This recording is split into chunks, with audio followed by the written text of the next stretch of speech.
Hello, everyone. Welcome. My name is Sally Thurston from the Maynard Public Library. Thank you so much for joining us tonight. Jane Oneail is back with us to take us on a tour of the Isabella Stewart Gardner Museum. And some of you may have been able to attend our Maynard Book Festival earlier in the month and might have heard author Natalie Dykstra talk about her biography of Gardner called Chasing Beauty. I highly recommend the book. It's a wonderful work of research. Um, but we planned this presentation to be a nice complement to that talk. So I hope you enjoyed those two together. As always, I want to thank our excellent Friends group for funding both of those programs that I've mentioned, and as well as our Museum Pass program, which includes the Gardner Museum. And I will send out a link to how you make reservations in the follow-up email, which will be going out tomorrow. Okay, so let's get started. Jane Oneail leads Culturally Curious and presents art appreciation programs throughout New England. She holds a master's in art history from Boston University and a master's in education from Harvard University. She's worked at some of New England's most esteemed cultural institutions, including the Currier Museum of Art and, as I just found out, the Isabella Stewart Gardner Museum. So welcome, Jane. We're delighted to have you.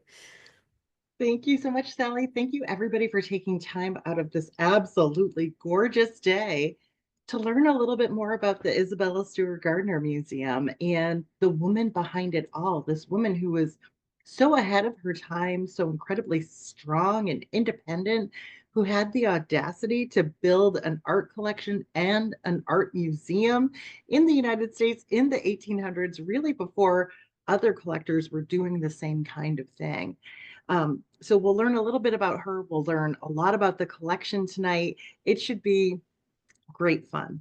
So as Sally mentioned, I've spent some time at the Isabella Stewart Gardner Museum. That was quite some time ago, but I used to give tours there when I was in graduate school, and it had such an impact on my life that I decided arts education was the path for me. So it's been a little bit like getting back on a bicycle and relearning the collection this past month or so. And it's just been such a delight to share the stories of this incredible woman and this incredible place. So again, thank you for taking time out of your day to be here with us to learn a little bit more about it. You are definitely in for a treat. Let me give you a sense in terms of how we'll spend this next hour together. We'll get started with an introduction to Isabella Stewart Gardner, just to give us a sense in terms of who this person was. And then we'll turn our attention to the actual construction and one major change to the museum that she called Fenway Court. We know it, of course, as the Isabella Stewart Gardner Museum.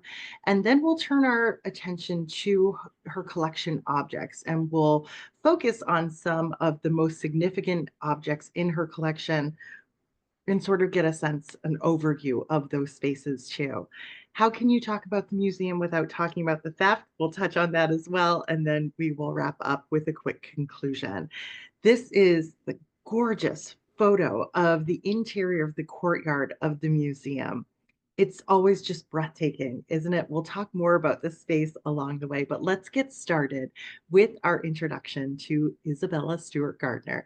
She was, of course, born Isabella Stewart, and I think a lot of people are surprised that she was not originally from Boston. You'd think you'd build a big museum like this where you're from. Well, Isabella Stewart was originally a New Yorker, and I think she had a little bit of this New York City vitality to her. She was known as somebody who was particularly vivacious and curious, always had something interesting to say.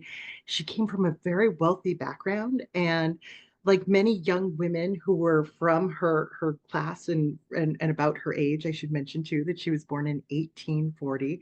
She was educated and went to Europe for essentially like a finishing school. She took classes in Paris, all in French. And not surprisingly, she really bonded with the few other American girls that were there. We'll get back to those relationships in just a second. Young Isabella Stewart then traveled on with her family around Europe, sort of doing the grand tour. And one of the museums that they visited was called the Pole dei Pazzoli. It's right outside of Milan in Italy. And this is a painting of the interior of that museum from, well, right around the time that Isabella Stewart visited. And as you can see, it's a place where there are paintings and decorative arts objects and furniture all displayed together. And young Isabella Stewart actually said, as a teenager, if I ever have any money of my own, I'd like to create a museum just like that one. I'm around teenagers now and then, and teenagers today don't fantasize about creating their own museums, but this was on her mind from a young age. Now, I mentioned before that she had some American friends. One of them was a girl named Julia Gardner, who she had met while studying in Paris.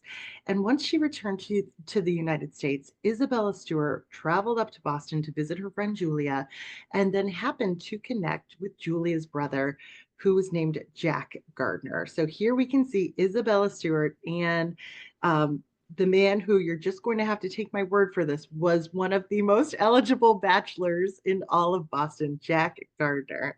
Well, shortly after the two of them connected during this visit, he proposed to Isabella Stewart. And apparently, there were a lot of broken hearts in Boston.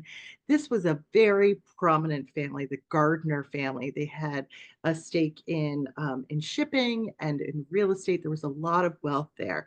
So, by all accounts, he was sort of drawn to Isabella Stewart for all of these kind of personality quirks that I mentioned to start us off today, that she had this incredible energy, that she had interesting things to say, that she had this curious mind. So, shortly before her 20th birthday, the two of them were wed, and his parents sort of launched their lives by buying them a Beacon Street brownstone, 152 Beacon Street in Boston. Now, this actual building doesn't exist anymore, but the building that is in its place is worth roughly $13 million. So this was a good start to their young lives, the newlyweds here. So now she is officially Isabella Stewart Gardner. And what we know is that Boston wasn't particularly welcoming to her. There were all these sewing circles that kind of turned their backs to Isabella Stewart Gardner. She felt a little isolated. She didn't really have her people yet. But a few years after they were wed, Isabella Stewart Gardner gave birth to her first and only child, who they nicknamed Jackie. He was named after his father. And we can see a few pictures of Jackie here. We can see Isabella Stewart Gardner with her son. She very much seems like a doting mother here, kind of nuzzling the back of his head in this picture. Now, unfortunately, tragically, this little baby would die before the age of 2. And he had sort of a protracted illness, and young Isabella Stewart Gardner essentially had to watch her child die. This was devastating. Devastating is an understatement, really. This sent her into a kind of grief that just paralyzed her. She was not that vivacious woman that first came up to Boston. So much so that her husband actually went to her doctor and essentially said, "How do I get my old wife back?" And I wish doctors still prescribed this today, because apparently her doctor said, "Take her to Europe." So they actually had to strap her to the mattress of her bed and carry her out of her Beacon Street brownstone that way. She was put in an ambulance and brought to the harbor. They set sail for Europe just like that. And actually, going to Europe did the trick. Isabella Stewart Gardner got a new lease on life. She was sort of brought out of this kind of what almost seemed like a permanent state of grief.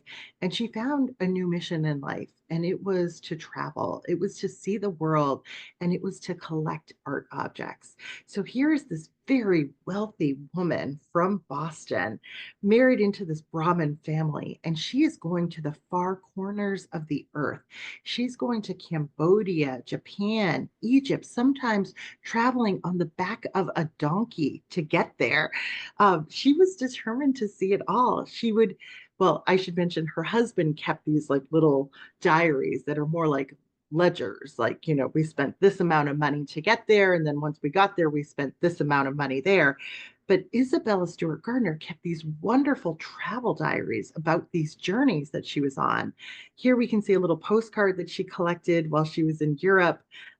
Here's a page of her travel diaries. You can go through this on the museum's website. And we can even see she's kind of trying her hand at hieroglyphs over here, which I just love. It's partially covering up a little watercolor that she did about her experience. But in her travel diary, she writes about running up to the edge of the Great Pyramid of Giza and throwing herself back down in the sand to look up at that monument. Now, that would be an extraordinary experience for any one of us to have present day. And this was a woman who was doing it, long before airplanes and, Expedia. So travel became her life. And there was one city in particular that really she resonated with. And so they would kind of make it the last leg of every journey. That was the city of Venice. They would spend months there. And here we can see Isabella Stewart Gardner sitting on the back of a gondola along with a male companion. And here, over on the left, we can see a portrait painted of her while she was in Venice. The portrait was done in 1894 by an artist named Anders Zorn.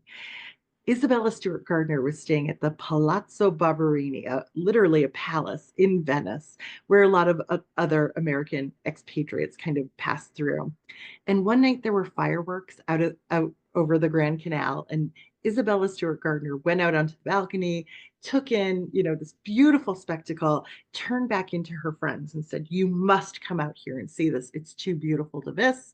And so her friend Anders Zorn painted her just like that. And this is not surprisingly on the cover of Natalie Dykstra's book, because this seems to capture who Isabella Stewart Gardner truly was. You get all of that vivaciousness, right? She is lit up. Her body actually looks like a flame here. We can see a little bit of the reference to the fireworks in the background. We definitely get a sense of her wealth with the almost knee-length pearls here too. We also notice that the artist is maybe a little bit kind of fudging her face, because she would have been over 50 at this point, but there's a youthfulness there, certainly. And what we'll see is that Isabella Stewart Gardner didn't really like to have her photograph taken, but she loved to have her portrait painted. Maybe that's because she had a little bit more power in terms of what she actually looked like. So when I gave tours at the Gardner, we would always say she wasn't necessarily the most beautiful woman in Boston, but she was probably the most interesting. So she and her husband are doing all of this traveling, and something that they begin to do is to collect art objects, collect architectural details. I mentioned before her husband had a stake in shipping, so it was, I think, fairly easy for them to transport all of these things back to America. And that Beacon Street brownstone that they own, it became packed to the gills with this art collection that they had. It was just overflowing, so much so that they bought the neighboring brownstone and put some of their collection in there too. And even then, it was spilling over. In the image over here on the left, you can maybe just make out this is her Vermeer that we'll be talking about a little bit later. And over on the right, this is her Rembrandt that we'll also be looking at. And it was when she acquired this Rembrandt from the early 1600s, this incredible self-portrait, that Isabella Stewart Gardner began to think, this is a museum-worthy collection we are putting together here. Let's think about building a museum.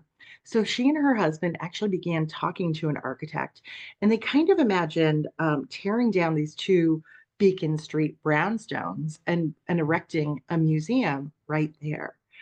Well, at the end of 1898, very suddenly, Isabella Stewart Gardner is a middle-aged woman. Her husband, who we see here, Jack Gardner, passes away really unexpectedly. Now, we know that when her son passed away, that sent her into a spiral of grief that was very difficult to pull her out of. She was paralyzed by that grief, truly. It almost took her life. So, what happens when her husband passes away, her partner, the person that she's traveled around the world with. Well, it seems as though she was determined to not let the grief paralyze her this time. And within probably the space of weeks, she hires an architect, she buys a new plot of land, and she gets to work building this museum. Now, before we move on from this image, I will just say that this is the only image of her husband that's at the museum. And it's in a tiny gallery, actually, alongside that other portrait of her that I showed you. And it gives us a sense in terms of just how maybe like buttoned up and prim and proper Jack Gardner is or was in comparison to his vivacious wife there. All right, so let's turn our attention now to the building of this museum because that is a story in and of itself. Fenway Court is what she called it. The Fenway was a marshland basically outside of the city of Boston. This is Isabella Stewart Gardner's photograph, as I understand it. And in the distance, you can see the Boston city skyline. No skyscrapers at this point, right? But this is all marshland. And there was really nothing out in the Fenway. Of course, places like Fenway Park are called the Fenway because of this particular region in Boston. And like I said, there was nothing out there. The Museum of Fine Arts, which you probably know is like a stone's throw from the Gardner Museum today, it was still in Copley Square in Boston. And I should mention too that the Museum of Fine Arts was still exhibiting things that were like plaster casts of examples of classical statuary. So they weren't even exhibiting authentic art objects. And here's Isabella Stewart Gardner bringing all this art over from Europe, creating something that's new, but still prioritizes that history. So she's doing it all on her own terms, and she's bringing it out to this section of Boston where literally nothing else exists. So what we're looking at here on the left is a lovely little watercolor done by her architect. Um, he is kind of imagining how all of these architectural elements that his client has taken ownership of over the years, how all of these elements would fit together as he's building a Venetian style palazzo for her. So we can see that there are a number of like Gothic windows and balconies and balustrades here, many of them from different buildings. Like this is like a pointed Gothic arch. This is sort of as an Islamic influenced OG arch. It sort of has this bend to it. So it doesn't all match, but he's kind of figuring out how it all goes together here. And then we can see him, the architect, over on the right in the photograph. His name was Willard T. Sears. He actually won a gold medal for this building. And when he accepted that award, he said, I was merely the structural engineer. Isabella Stewart Gardner was the architect. And, that sounds all well and good and everything, but let's just like celebrate that for a moment. Here's this woman without architectural training per se, who has designed her own Venetian style palazzo for her own art collection. This is amazing. And she's doing it right around the turn of the century here. Now, when I use the term Venetian style palazzo, I just want to make very clear what that entails because there's the structure of the building itself, sure, but there's also the idea that in Venice, the entire city is built on like marshy ground. And that's exactly what the Fenway was too. It was marshland. So in order to build a heavy stone building on marshland, you have to drive wooden pilings straight into the earth. So it's like taking a 100-foot telephone pole and driving it straight down and doing that hundreds of more times. So then you have some sense of stability, and then your building can sort of rest on those pilings. Now, I should mention too, in Boston, much of the Back Bay is landfill. And many important buildings are also built on pilings like that. You can go on tours For example, Trinity Church in Copley Square, and they can actually open a little hatch and you can see the wooden pilings underneath that building. So it wasn't the only building in Boston built on wooden pilings, but here she is channeling Venice in every way possible. It was such an important city to her. So here is a photo. It's a little bit hard to make out what we're looking at here, but this is actually Isabella Stewart Gardner, who's probably about 60 years old in this picture, climbing a ladder, showing her Italian workmen exactly what she wanted as this building was under construction. And she did only hire Italian workmen to build this Venetian style palazzo. It wasn't because they knew all the Italian secrets of building, it was because they couldn't talk to the press in Boston. She wanted to sort of keep a good secret about what was going on in this building that she was creating. So, when all was said and done, the building was done around 1901. And here's what it looked like out in the middle of nowhere, right? On the edges of Boston. And it looks like a palace from afar. We can see that there's nothing around it. And that was a calculated choice on Isabella Stewart Gardner's part because in part of issues of lighting, believe it or not. She owned this incredible art collection, and what she found as like a home owner trying to install all of this art on her walls is that it was incredibly difficult to illuminate art with electric light. This was something that she herself struggled with. So she imagined that in this museum that she would build, she would just let natural light rule the rooms. She wouldn't even electrify those galleries. So all of these works that she was collecting from like the Gothic era and the Renaissance, they would all be illuminated in just the same way that they were illuminated when they were created. And the reason you move out to the middle of nowhere is that there aren't any buildings to cast shadows. So that is one reason to move out there. It gives you that same sense that you would have if you were living in the 1500s looking at her collection.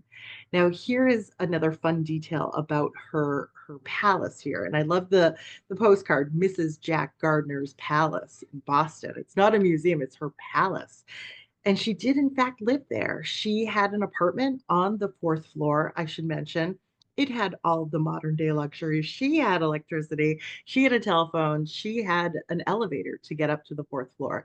And I should mention, she didn't live there all the time either. She had other properties. She was still traveling. There was an estate in Brookline, Massachusetts, just a couple of miles away with like expansive grounds. She spent a lot of time there. But but she still had this space that was like adjacent to the museum that she owned and occupied occasionally. Now, I also wanted to share this image here because it also represents a space of major change. Before I get to the change, let me just outline a major aspect of Isabella Stewart Gardner's will. So I mentioned the museum was completed, the building was completed around 1901. She spent about a year and a half installing her collection of art and decorative arts and furniture and all of it, just as she wanted it. And then she created this will that said nothing in the museum could ever be moved, changed, bought, or sold. Otherwise, the entire collection would be dismantled, shipped to Paris, auctioned off, and all the money would go to Harvard. So she had a very tight control over what this museum would look like. Her installation was what mattered here. Now, all of that remained true for about a decade, right? But there was a major change that she initiated in her museum, and it relates to a space that we can see in this image. We can see that the museum proper represents this kind of giant rectangle, but it almost looks as though there's like an addition onto that. It's a two-story addition here. It was originally part of the building, but what this two-story space represents was actually a two-story high concert hall. This is what the interior of that space looked like. And so when Isabella Stewart Gardner opened her museum in 1903 and invited in all of these Bostonians who have been chomping at the bit to see what she's done in this palace that she's created, before they could see anything, they had to come into this concert hall. They sat through a performance by some of the members of the Boston Symphony Orchestra. And at the end of that performance, before going into that museum, they actually had to go up this staircase at the back of that hall where Isabella Stewart Gardner was sitting in like the seat of honor at the top of the staircase. She was actually wearing antennae on her head with giant diamonds at the ends of that antennae. And they were to say, "Thank you for inviting me." They'd process back down the stairs, and then and only then could they see what was in the museum. So here's this woman who loved music. She loved music almost as much as she loved art, I think. And so this concert hall is integral to her space, but she gets rid of it. She does away with this whole concert hall because of this one object that we see here. This is a painting by John Singer Sargent. He did it when he was very young, just 24 years old. And this massive painting that's about 12 feet across here did not belong to Isabella Stewart Gardner. It belonged to sort of like a distant relative of her husband's. And at this point, you know, her museum's been open for about a decade. Her husband's relative was going to be traveling, and essentially Isabella Stewart Gardner said, "I'll keep that painting safe for you."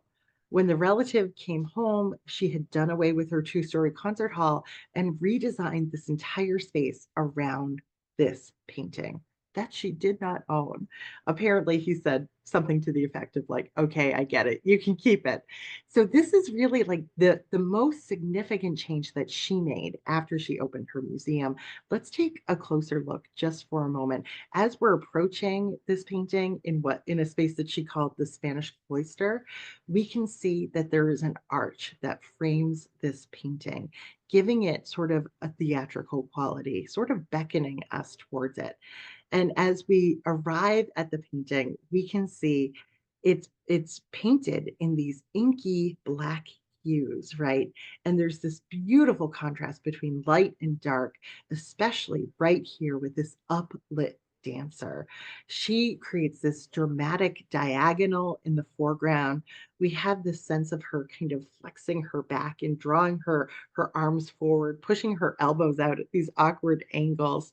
It's a pose, an unusual pose that it takes a moment for us to kind of make sense out of. She is a flamenco dancer. We can see all of this sound, all this music in this picture. In fact, when I gave tours at the Gardner, we used to say this was the loudest painting in Boston. And we would invite people to imagine some of the visuals here that tell our ears what to hear here. So people would notice things like the clapping, the guitars, imagine stomping, the castanets maybe. And even though a lot of kids thought that he was sleeping, this is actually our flamenco singer. It's maybe the loudest figure here. There's this big sort of guttural wail that is happening with this central figure here. Now it's a little bit of a tangent, but the influence for this work of art was Spanish art. Our young artist here, John Singer Sargent, had been traveling through Spain and had been profoundly influenced by what he saw there. In addition to going to the art museums and seeing the great Spanish artists of the past, he also got to travel into caves where prehistoric man had painted on the walls. And so he gives us souvenirs of those experiences. On the back wall of this painting, we can see in red paint the figure of a bull, a handprint here. These were the kinds of things that he saw in those caves.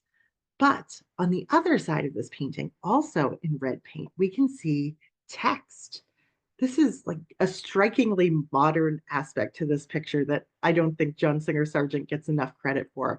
Here he is in the 1880s using text in his painting. In this case, he has written the word ole, ole, ole again and again in this scene.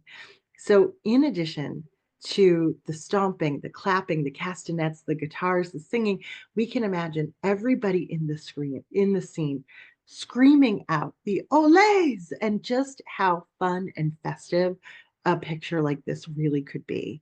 No wonder it spoke to Isabella Stewart Gardner, so much so that she gave it what I think of as a revolutionary installation in her museum.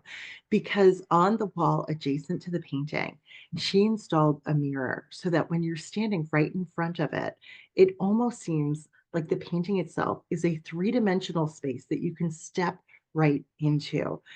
And Gardner wanted us to have that feeling. She put all of these little decorative arts objects here that are roughly Spanish or at least Islamic influenced elements that kind of speak to the place of origin here. She wanted this painting to kind of feel at home in this space and for us to feel at home in the painting. It is a knockout of an installation. So I want you to think of Isabella Stewart Gardner as an installation artist throughout tonight's program. Now, there's one last space here that was altered um, during her lifetime, and I think it's worth looking at because it gives us insight into who she was. This is a space just a little bit further back from El Jaleo, that painting we just saw, and it's called the Spanish Chapel. Here in this space, we can see like an entombed knight. We can see something that looks like an altar. Just above it is an image of the Madonna and Child, which you see over here on the right. It's not the best painting in the world. It's like from the school of Zurbaran. We don't even know for sure who painted it, but we know that Isabella Stewart Gardner acquired this painting because that little baby reminded her of her son. And so what we'll see is throughout this museum, a lot of references back to that little baby and back to her loss, which had so profoundly affected her. So we have a sense of this museum that she's built, how she's installed her work, that strict control that she has through her will. Let's turn our attention now to some of the aspects of her collection, the treasures great and small. And you really do have to start with that courtyard, that breathtaking courtyard here. Now, this is the living heart of her museum. It's a glass enclosed atrium. It was one of the largest glass enclosed atriums in the country when it was first built. And it means that in her courtyard, in her museum, it's always spring, which is a really wonderful thing in Boston. If you head in there in like the doldrums of February or March, it's like you get a breath of springtime. It's so wonderful. Now, I always thought that being a curator at the Isabella Stewart Gardner Museum might be a little boring. You don't get to write labels, you don't get to, move things around. Everything's sort of on lockdown, right? But the job that would be so incredible is the chief horticulturalist because they are constantly updating that courtyard, adding flowers, adding palms, adding fronds. It just looks so incredible. And every April, sort of in honor of Isabella Stewart Gardner's birthday, they add these flowers that are called nasturtiums. Nasturtiums come in all sorts of different colors, but they always use orange nasturtiums. They have to plant them in June so that they can install them the following April, and they're about 20 feet long and weigh something like 50 pounds. It requires all these people to move them through the galleries. They throw them over the balconies, and it adds this wonderful sense of liveliness and vitality to this space. It is just glorious. As I understand it, they've already come off view this month, but that doesn't mean you shouldn't schedule your tour real soon. Okay, we're staying in the courtyard for just a moment, and I want to draw your attention to a number of things in this picture. First of all, the pink on the walls. That was a very specific choice on the part of Isabella Stewart Gardner. Apparently, she got up on a ladder one day to show those Italian workmen just what she wanted on those walls. And as we understand it, she was aiming for that sense of light reflecting off of the waters of the Grand Canals in Venice and sort of shimmering on the sides of a building. So you get this kind of mottled pink color on the walls. And then down below, we have her courtyard. Now, up above on the upper stories, there are all of these objects that she collected from the Gothic era, from the Renaissance, and all of that uses the art of the ancient world, the art of classical antiquity as its foundation. And so she uses classical art as the foundation of her museum, and it's brilliant. You notice up above, the balconies have like these medieval elements to them or Gothic elements to them. Down below, it's all these rounded Roman arches that serve as the foundation for the collection and for the museum itself. You can also see just how her collecting went, because the pillars, the columns for those arches are all mismatched. They're from different places all around the world, and she imagined how they might all fit together. So everything in this courtyard is from classical antiquity. It's not all from one specific site. It doesn't all match, but she has a wonderful sense in terms of display and how everything will appear together. So, for example, these little obelisks here certainly aren't the same, but she presents them in symmetry here, giving the building a sense of organization and a wonderful sense of harmony. We can see her aesthetic eye in a space like this. So, like I said, everything in here is, something marble or limestone from classical antiquity. And this is a space that also gives us a sense in terms of who Isabella Stewart Gardner was. And it all really starts with this ancient Roman mosaic right here at the center of the museum. We zoom in just a little bit, this mosaic, which dates to like the second century in the Common Era, we can see it's made up of like little pieces of glass and tile. And at the center of it is this face. We're going to zoom in on the face. The face is a face that has snakes for hair. This is Medusa. And do you remember what happens to you if Medusa looks at you? You turn to stone, right? And so this is Isabella Stewart Gardner's little joke here, because everything in the courtyard, it's all classical statuary, it has been turned to stone. Why would she want Medusa at the center of her courtyard? Well, Medusa at the center of her museum, really, too. Medusa was powerful and she was an enchantress. And that is how Isabella Stewart Gardner was seen, and probably how she saw herself, too. She always had something captivating to say. And even when she was well into her 60s, she oftentimes had young male admirers who surrounded her. So she was an enchantress in her own right. The next element I wanted to introduce you to in her courtyard is right over here. Here's a better view of it.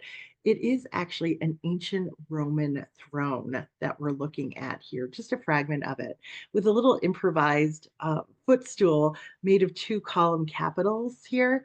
Apparently, she would go and sit on this throne quite a bit. She liked to tell people that she was descendant of the royal Stuarts of Scotland, even though there was no evidence to support that. So, in addition to being an enchantress, she was a queen, or at least thought of herself that way. And she did build herself a palace after all. One last element in the courtyard, I think, gives us a good sense in terms of who she was, and that's this object right here. This is a child sarcophagus, a stone coffin here from the ancient world. And of course, it's small because it's made for a very young person. So it is our reminder of that death, that loss that she had as a young mother. And that's a loss that will punctuate our experience through her museum. Now, before we head upstairs, there is just one other element from the courtyard that you can't miss, and it is one more sarcophagus. This one is an adult-sized sarcophagus. It's one of the most exquisite elements in her collection. It's known as the Farnese sarcophagus. And here we can see, a number of figures, there's probably dozens of figures on this sarcophagus, and they're all kind of twisting, and their bodies are kind of interlocking with each other. And they're all kind of reaching for these bunches of grapes. This is a sarcophagus that was made for somebody who was a member of the cult of Dionysus, which means they worshiped the god of wine. I can relate. So the idea here is that the afterlife is one big cocktail party. It's festive. It's festive, it's joyful. It's a great way to kind of punctuate your experience of the courtyard before you head upstairs. Now, as you move through the museum, there's sort of like a natural kind of organic way to move through the museum. We're not going to do that right now. We're going to go to the top floor of the museum, and I'm going to show you a space that was off limits for a number of years. This is the Gothic room. You can go and see it for yourself if you go to the museum today. It is sort of presided over by this portrait of Isabella Stewart Gardner that we see in the corner here. Now, this is a room that's filled with art from the 1300s, the 1400s, and then there's this modern day image of her. We're going to turn our attention to it, move in a little bit closer. We can see she's positioned her portrait behind this giant wooden chest with a giant book on one side. It looks like an altar, doesn't it? This looks like a religious painting. And there's a lot going on in this work. So this is another work by John Singer Sargent. We saw that he painted the Spanish dancers from down below before. Now, Sargent had sort of gotten into some hot water just a couple of years earlier with a very similar portrait. I'm sure most of you are familiar with his painting of a woman that he called Madame X. This was painted in 1884. He painted Isabella Stewart Gardner 4 years later. And it sure seems like Isabella Stewart Gardner was aiming for the same kind of scandal that he had found when he painted this portrait. Originally, he had painted Madame X's strap kind of falling over her shoulder, and people were astonished and sort of offended by the overt sensuality of this picture. Sargent had to repaint the strap here, and people talked about it. Initially, I think it was really shameful for the artist and the subject, but later on, I mean, it kind of made a name for both of them. And I think Isabella Stewart Gardner was going for something similar. She's also got a black dress on with a tightly corseted waist here. We'll talk a little bit about her figure in just a moment. And if you didn't think that she was thinking very specifically about Madame X, well, years later, even, she acquired her own portrait of Madame X from John Singer Sargent. Here's that same figure that we see over here on the left, making a toast. And this is in the collection of the Gardner Museum today. So, very aware in terms of the power of a scandal. So, let's zoom in on Isabella Stewart Gardner's portrait here. She was almost 50 years old when this was painted. I mentioned before she didn't like having her photograph taken. Well, here she did have a little bit more control in terms of what her appearance looked like. And I'm not sure this has ever been verified, but I do remember back when I gave tours, we oftentimes talked about how her face in particular looks so youthful. There was talk that he was asked to repaint her face several times, maybe something like 11 times, in order to please his subject here. Now, in this case, the pose is strictly frontal, and she is standing with her hands clasped down below her waist, framing that waist with her milky white arms in such a way that, I mean, you can't help but gawk at this incredible hourglass figure that she has, right? A tiny little waist accentuated with not one but two strands of pearls. Who wears pearls around their waist, right? She's got pearls around her neck with a red stone here, two more of them at her waist, and then two more glowing rubies on her shoes.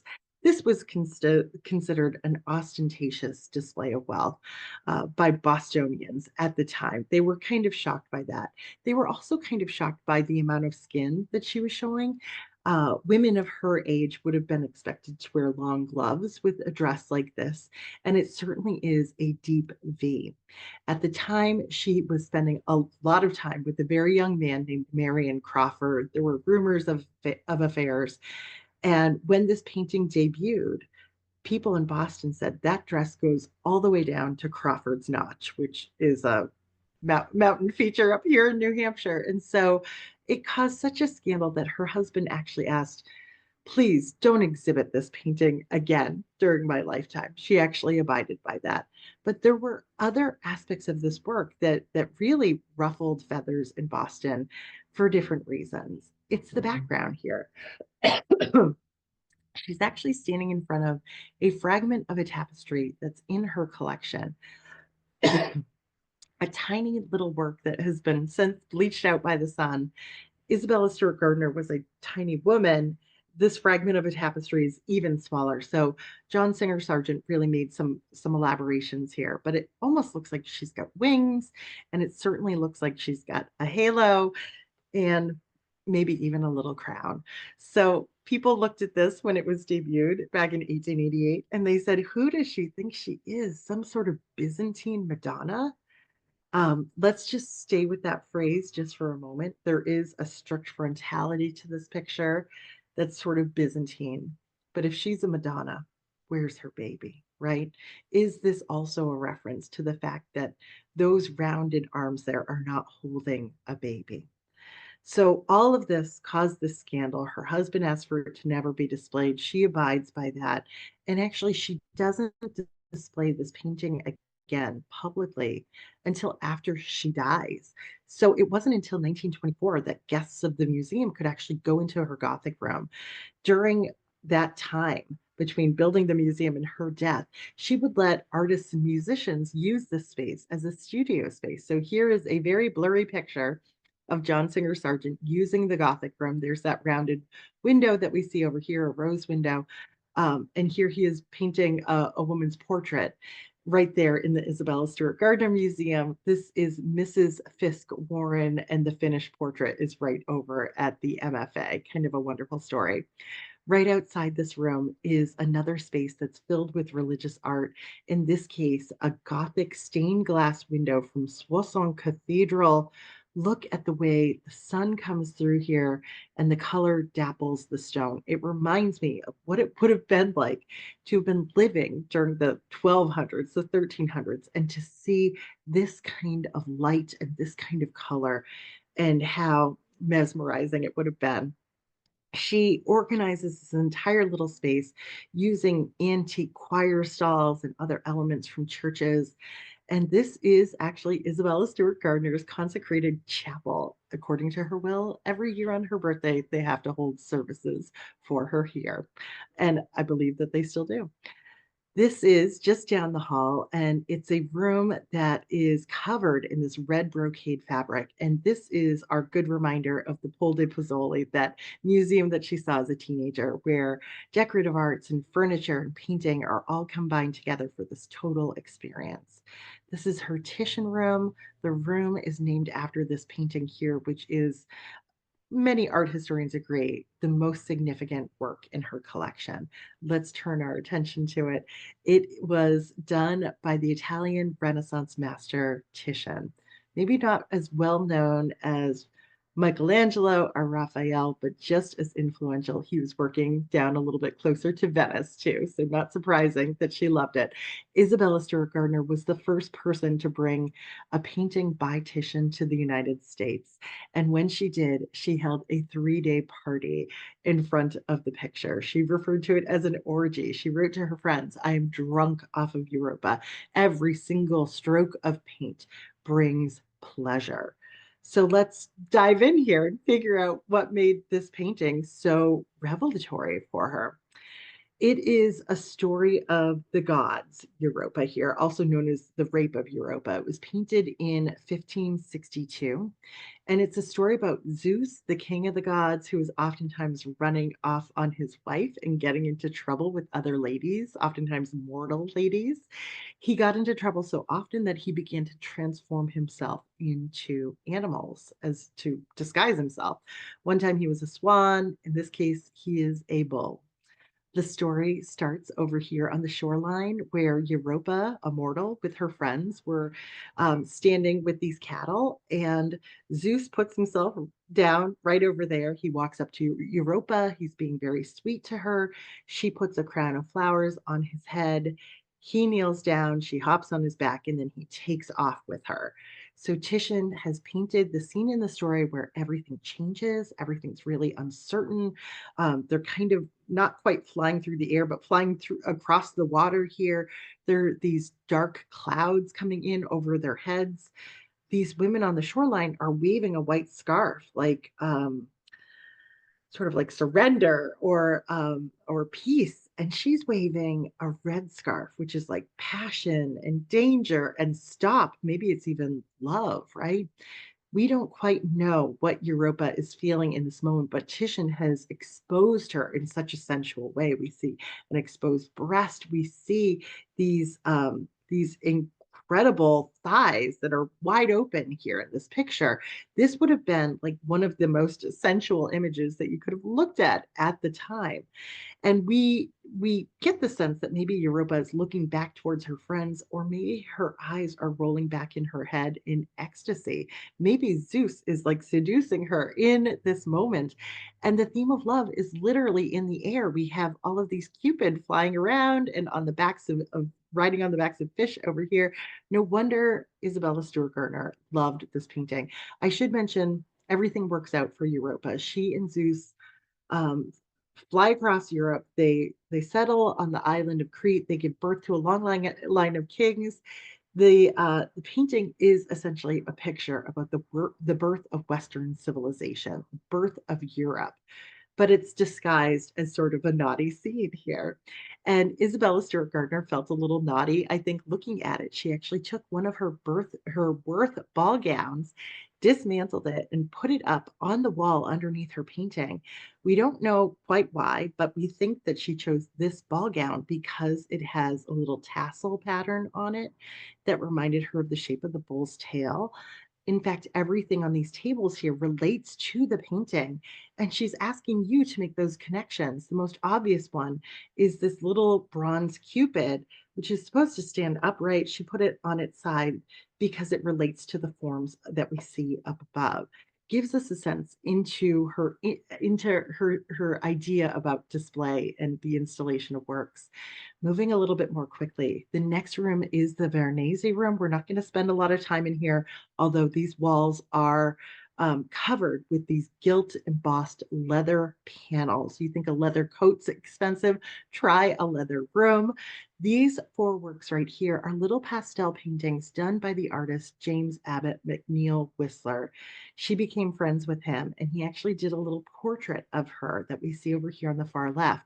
Next to it is a reclining female nude.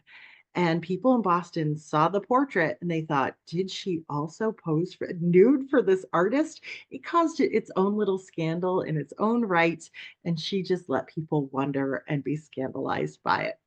We're going to head downstairs into the Dutch room, the room that was hardest hit by the art heist back in 1990. We can see the empty frames in there. We've got another room that's covered in this brocade cloth here.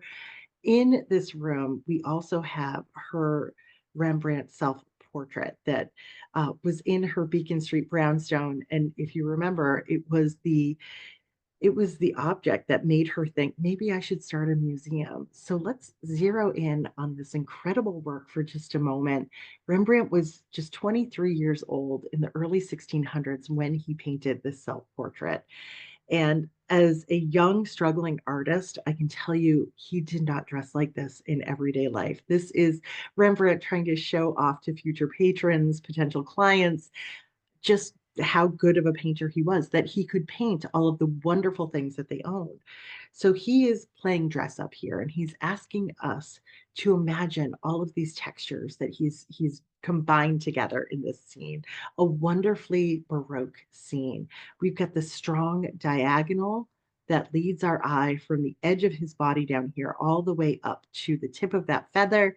And we've got this beam of light that shines on the edge of his cheek and over his shoulder here. Much of the rest of this is in shadow. These are Baroque elements here. But let's go to these textures.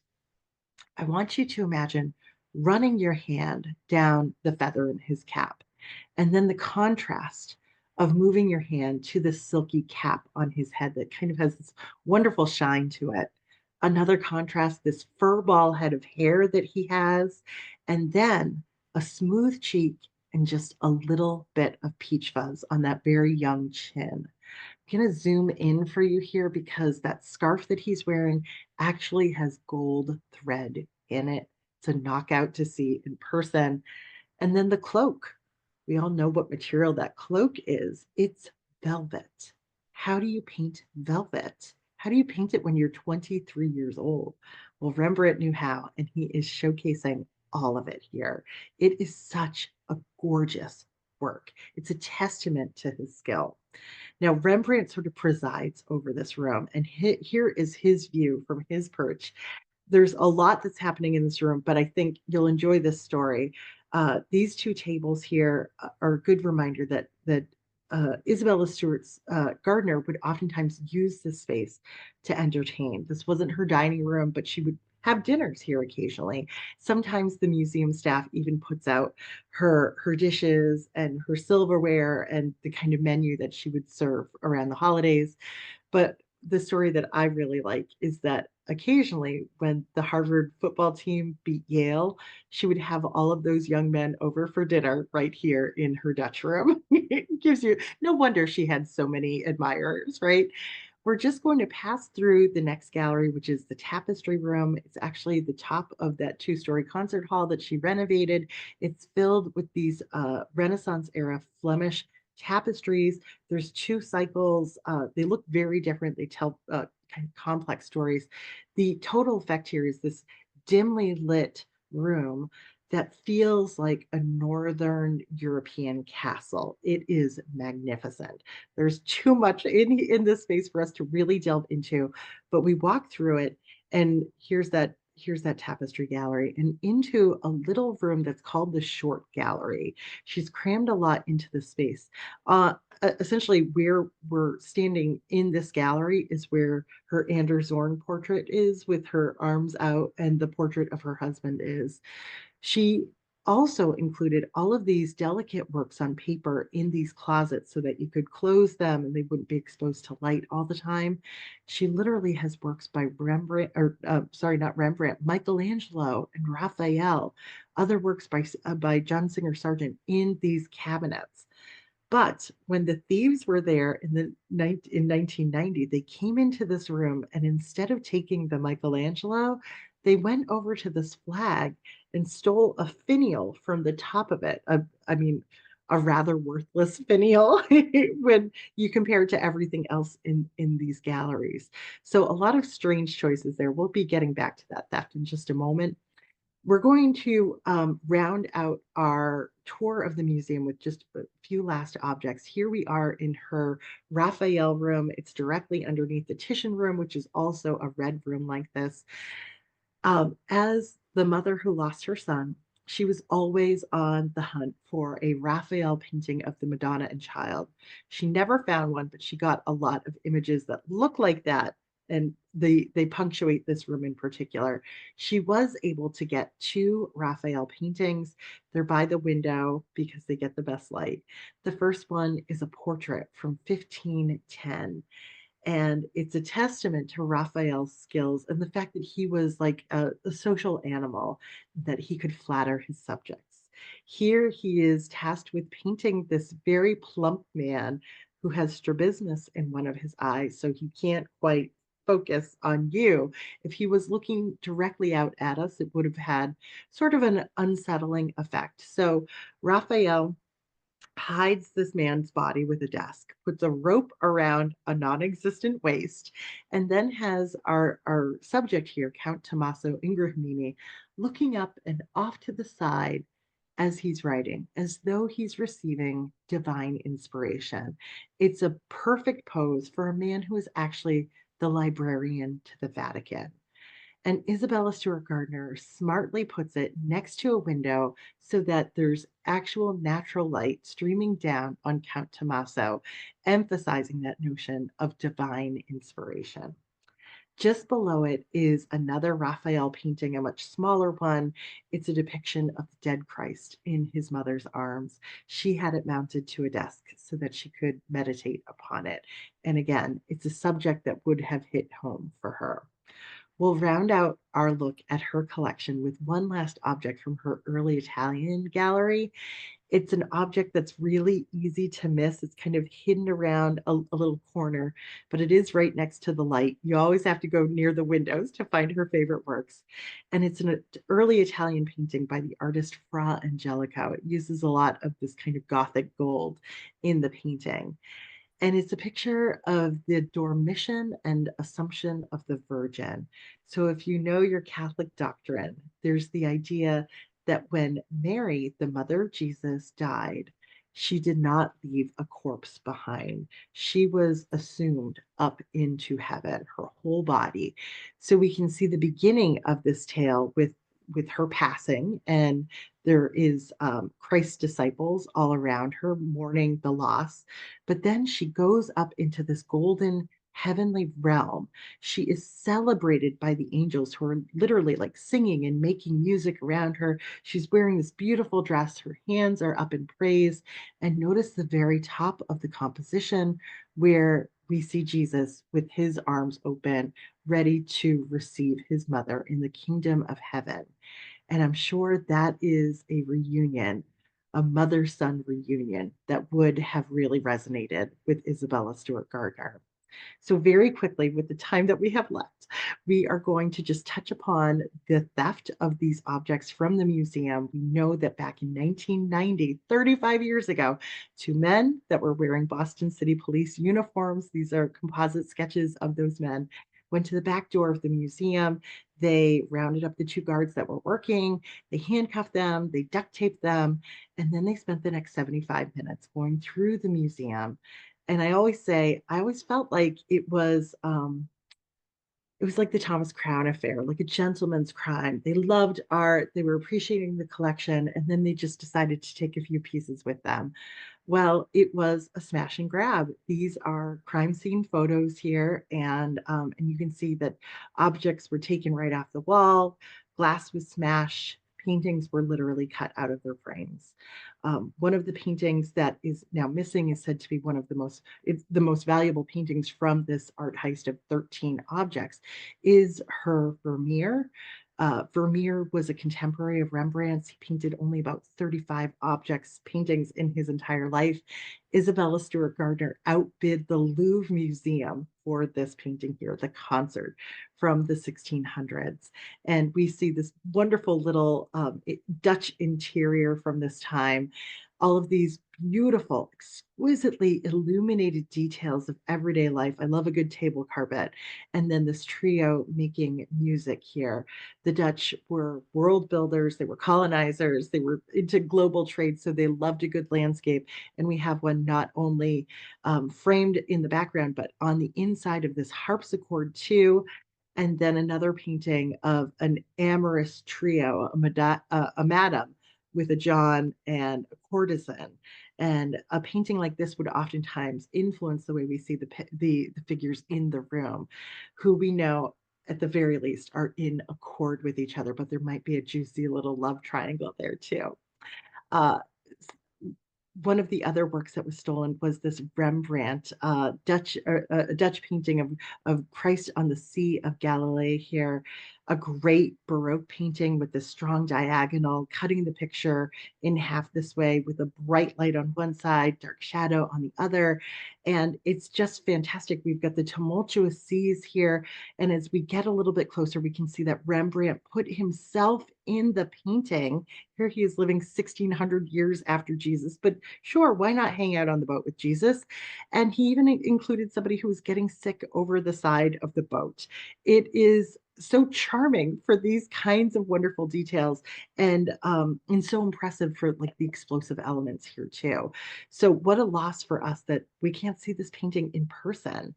Now the thieves apparently really wanted a Rembrandt self-portrait, and they actually found this little one. It's an etching that's about the size of a postage stamp. It's actually in a frame that was screwed into a piece of furniture. They actually took the time to unscrew it and make off with this tiny painting. You might be thinking, why didn't they take the impressive one? They thought about it. They took it off the wall, they put it on the floor. They thought better of it because this is a painting that is done on an oak panel. So you can't just curl it up, roll it up, and walk out the door with it.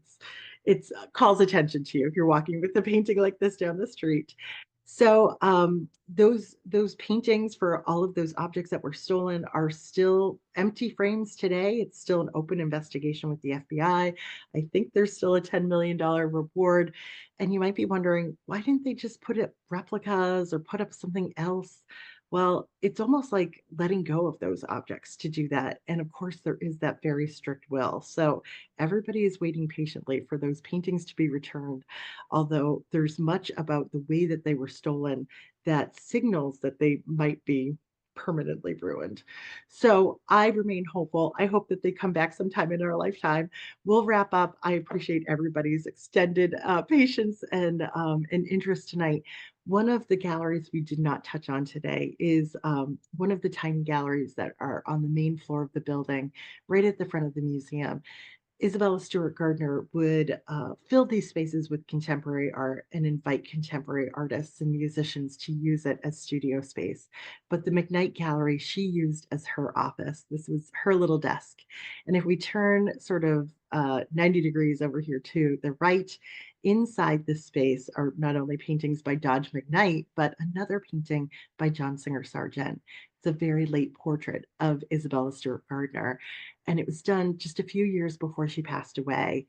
This is 1922. Isabella Stewart Gardner has been debilitated by a stroke at this point, and he shows her as if ready for death. She is shrouded in this white drapery here, just completely covered, but her face still seems to have this vitality and even youthfulness to it that you would come to expect here. She is a woman that has led a full life, and he almost seems to suggest this with like a suggestion of a face in the shadow just behind her on the pillow here. So we get a sense of who she was and who she was in kind of her former life and who she was in this moment as well. So Gardner passes away in 1924. Her body is briefly laid out for viewing in her Spanish chapel here at the museum, just in front of that painting that reminded her of her baby Jackie, and then ultimately interred at the Mount Auburn Cemetery in Cambridge, Massachusetts, just across the river from Boston. This was the Gardner family crypt. Now, the Mount Auburn Cemetery is a garden cemetery with an arboretum, one of the loveliest cemeteries in the Northeast. So I'm glad that her final resting place is a place where she's surrounded by beauty and by nature. It's only fitting. And I hope for her sake that the afterlife is an awful lot like the cocktail party that we saw in that sarcophagus. Now, one of the last notes I would always end my tours on at the Gardner was to encourage people to look at the front of the building as they were leaving. There is this old medieval crest right here at the center of the building. We can see it in detail on the right, and it includes this phrasing, c'est mon plaisir, the French for it is my pleasure. And it's so wonderful to think that all of these objects that she collected were her pleasure, and to share it with the world was her pleasure. So we end tonight with a reflection on Isabella Stewart Gardner, the woman who was an enchantress, a queen, and a mother. And we can just pay our respects too for the woman who created this world of beauty that is preserved and still available to all of us today. So I will end there for now, and I welcome any questions or comments you have about the Isabella Stewart Gardner Museum. Thank you so much. Jane, thank you. We don't have any questions right now, but Carol mentioned that for people near New York City or planning a No. visit, the Met just opened a special exhibit called Sargent in Paris. Thank you for sharing that, Carol. I've seen a couple of pictures of that show. You can go and see Madam X in person. It looks like a knockout. Every Sargent show looks worthy of viewing. So definitely, definitely worth the trip. Len says, can you elaborate more on why it is believed that stolen art is permanently lost?